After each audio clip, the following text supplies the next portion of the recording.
जीवन वृतांत जगत गुरु श्री गुरु नानक देव जी 18 अगस्त 2025। द्वितीय अध्याय गुरु नानक देव जी की प्रथम उदासीन यात्रा। इस अध्याय में 63 कथाएं हैं जो उनके जीवन से ली गई है। हर रोज कथाएं क्रम अनुसार पोस्ट होगी। आज की कथा संख्या 39 पोस्ट हो रही है। Compiled by स्कडेवान। ढाकेश्वरी मंदिर, ढाका, बांग्लादेश। श्री गुरु नानक देव जी जिला जैसोर छोड़कर ढाका के लिए प्रस्थान कर गए। उन दिनों वहां घने जंगल हुआ करते थे तथा जंगलों में ढाकेश्वरी देवी नाम से एक मंदिर प्रसिद्ध था।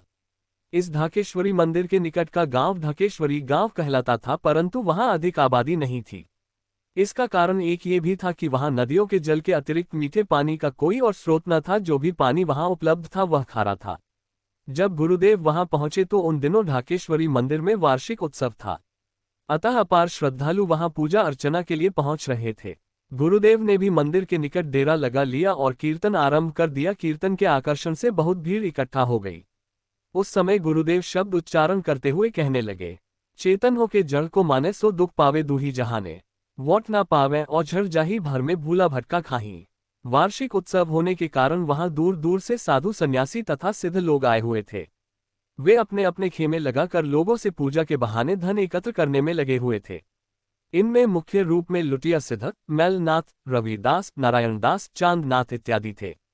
गुरुदेव के मधुर कीर्तन श्रवण करने आई भीड़ को देखकर उन लोगों को एहसास होने लगा कि वे तो भटके हुए मनुष्य हैं, परमपिता परमेश्वर तो सर्वव्यापक है, वह तो पत्थर की मूर्ति हो ही नहीं सकता। अतः वे सभी गुरुदेव से आग्रह करने लगे कि वे उन्हें इस विषय में विस्तार पूर्ण ज्ञान दें।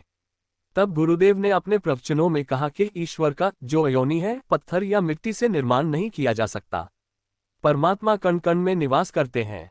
वही सब मनुष्यों के इष्टदेव है और उन्हीं का स्मरण आत्मा शक्ति के लिए आवश्यक है।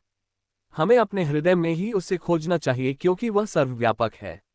इसलिए संसार से भागने की भी कोई आवश्यकता नहीं है।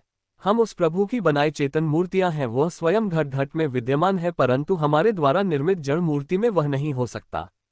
जब हम स्वयं चेतन हैं तो हमें जड़ मूर्ति से क्या मिलेगा, जो कि हमारी स्वयं की उत्पत्ति है। इसलिए हमें अंधविश्वास के अंधेरे में नहीं भटकना चाहिए।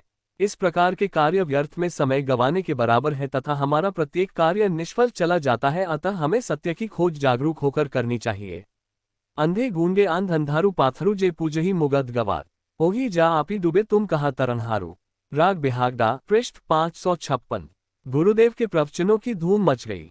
सभी जनसमूह गुरुदेव की शिक्षा धारण करने आने लगे। कुछ भक्तजनों ने गुरुदेव को उपहार स्वरूप शक्ति का प्रतीक खंडा भेंट में दिया, जो कि वह ढाकेश्वरी देवी के लिए लाए थे। गुरुदेव जी ने उनकी भेंट इस शर्त पर स्वीकार कर ली कि यह आगामी जीवन में निराकार प्रभु एक ईश्वर की उपासना में व्यतीत करेंगे। कुछ भक्तजनों ने गुरुदेव की सेवा में निवेदन किया कि वहां पर मीठे जल का अभाव है, यदि उनकी समस्या हल हो जाए तो वह वहां पर धर्मशाला बनवा कर उनके उपदेशों के अनुसार नित्य प्रति सत्संग कर निराकार उपासना का प्रचार प्रसार करेंगे। तब गुरुदेव ने स्थानीय 5 कुलीन व्यक्तियों को संगत में मिलाकर प्रभु चरणों में प्रार्थना करने को कहा। जब प्रार्थना समाप्त हुई तो गुरुदेव ने उसी खंडेश से, जो उन्हें भक्तों द्वारा भेंट में मिला था, कुआं खुदवाना प्रारंभ किया। जैसे ही संगत कुआं खोदते हुए पानी तक पहुंची तो वहां मीठे जल का स्रोत मिल गया। सभी की खुशी का ठिकाना न रहा। अतः उसी दिन सत्संग के लिए वहां धर्मशाला की आधारशिला रखी गई। वाहे गुरु जी का खालसा, वाहे गुरु जी की फतेह। द्वितीय अध्याय प्रथम उदासी। अगले पाठ कथा 40। झंडा वारीक बड़ाई, चाटोग्राम, बांग्लादेश। बोलो जयकारा बोल मेरे श्री गुरु महाराज जी की जय। Compiled by स्कडेवान।